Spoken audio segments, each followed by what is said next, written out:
Buongiorno da Leandro Maggi, buongiorno da Porto Tolle, interessante progetto organizzato dal Ente Parco Delta del Po Veneto in collaborazione con la Protezione Civile italiana e croata.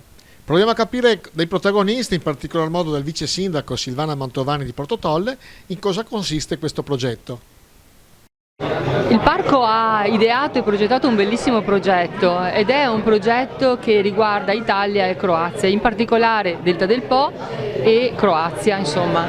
E c'è stata questa idea di simulare una specie di inquinamento dovuto a sversamenti nell'acqua, quindi nel nostro Po o nel nostro mare, sia di qua che di là. E la Protezione Civile, in qualche modo, facendo prima un corso di preparazione e poi un'esercitazione pratica sul luogo, si è adoperata per lavorare a questo progetto. Quindi fortunatamente i nostri e i croati si sono messi assieme, una volta di qua e una volta di là, si sono ritrovati e hanno provato a arrivare a questa emergenza preparati. Quindi è un momento non solo di formazione ma anche di lavoro sul campo. Io sono veramente orgogliosa perché la partecipazione è stata veramente tanta e ringrazio appunto chi ha voluto fortemente questo progetto, ma soprattutto i volontari che hanno aderito. Ecco, la fragilità del nostro territorio è cosa risaputa. Sì. E su questo la Protezione Civile quanto è importante e quanto è importante che sia presente e che sia sostenuta? Beh, la Protezione Civile ormai è diventata un supporto fondamentale per l'amministrazione. È vero che gli enti preposti, i Vigili del Fuoco, piuttosto che la Polizia, i Carabinieri, il 118 sono i professionisti dell'emergenza, ma è anche vero che il rapporto con la popolazione lo tiene sempre la Protezione Civile.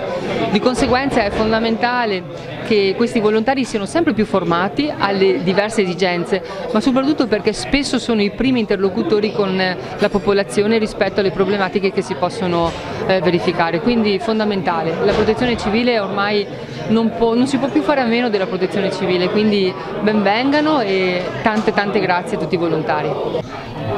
Avete fatto già stamattina l'incontro, abbiamo visto che avete presentato delle apparecchiature, delle attrezzature particolari per salvaguardare il nostro territorio. Sono sufficienti? Secondo lei? È sicuramente un inizio, un ottimo inizio, in quanto non esisteva un piano specifico per le lagune, probabilmente potrebbe essere necessario anche ulteriori aggiustamenti. Abbiamo già chiesto al vice sindaco della fragilità del nostro territorio. Lei come lo vede? Io professionalmente sono un biologo e dico che indubbiamente è fragile, tanto fragile quanto di valore dal punto di vista professionale, e quindi bisogna prendere tutte le precauzioni perché questo possa essere non solo conservato ma anche migliorato. Ma è un punto di non ritorno, quale potrebbe essere? Un punto? Di non ritorno, nel senso, quando è che dobbiamo veramente preoccuparci dello stato non solo del Polesine ma anche in generale dico dell'Adriatico, ma ancora a livello più generale del nostro pianeta, visto che lei è un biologo? È difficile definire un punto di non ritorno. Il punto di non ritorno forse andrebbe pensato per il genere umano, non tanto per il territorio. Anche lei si allarga. Sé. È inevitabile, è difficile stabilire un punto di non ritorno. Il delta ovviamente dipende in larga parte dal fiume, quindi non solo da quello che viene fatto localmente, molto da quello che viene fatto localmente, ma anche da quello che c'è a monte. E quindi la temperatura cos'è? 37, 37,5, 38? La temperatura? Diciamo che forse un po' di febbre c'è. Ah sì? Sì. La ringrazio.